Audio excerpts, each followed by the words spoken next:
I'm Bill Traver, the founder of the Traver Gallery. I grew up in Seattle. I went to Ingram High School, where I had a high school art teacher who encouraged me, because I was dyslexic at the time, to follow my interest in the arts, which I always got good grades in. All of my other grades were, Bill was a slow learner.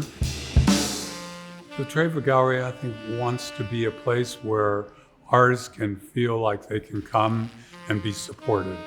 And we can support them in a honest, truthful, genuinely earnest way.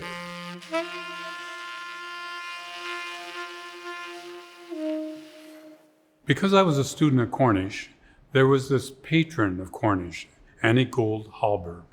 Annie Gould Hallberg was married to John Hallberg, who owned a tree farm up north called the Pilchuck Tree Farm. She got together with Dale Chihuly, who was from this area originally, from Tacoma. He went to Annie Hallberg and John Hallberg and told him about this idea of starting this school, this hippie farm up in the Pilchuck Mountains. And the Hallbergs went along with it. They said, okay, we'll let you have some property. And that's how the American studio glass movement got started. It seemed like this was something that was going to happen.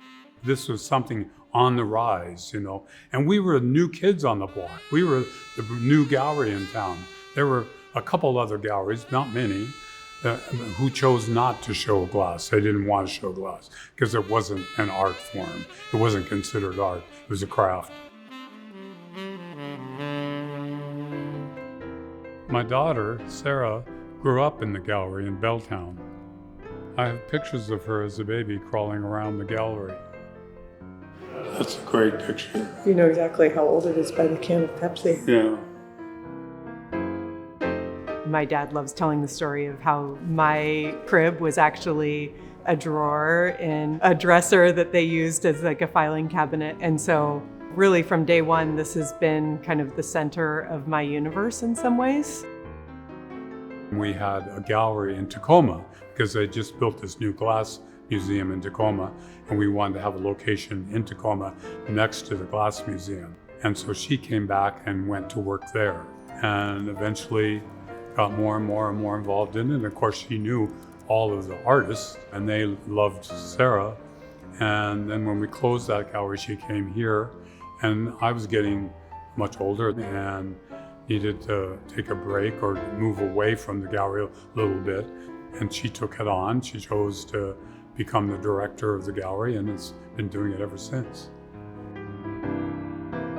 I have the privilege of working with some artists here that have been with the gallery since the very first shows that the gallery presented. I've literally known them my whole life. I want those relationships to be really deep. It's frankly what makes it successful, I think. You can't really represent art if you don't know the artist, if you don't know where they're coming from, what drives them, you know, who their pets are, who their kids are, where they like to travel. All these things, they're the stories that we tell that make these pieces come to life. It's fabulous. I get to see my dad every day. I think once we both came to terms with working together, we've just been able to learn a huge amount from each other.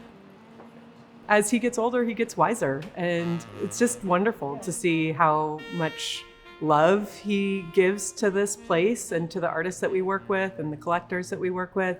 And yeah, I just try and let that inform me every day. Growing up in this gallery and being surrounded by art my whole life has undeniably shaped how I approach the world. We're so fortunate here in the Pacific Northwest to have such a close-knit art community, and I think that it's really part of what makes the Pacific Northwest a special, beautiful place.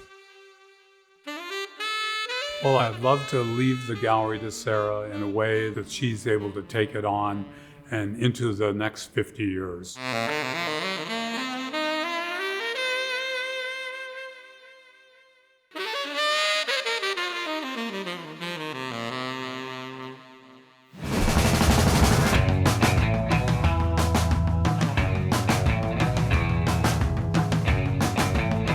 Catch Art Zone Friday nights at 8 and anytime online at seattle.gov/artzone.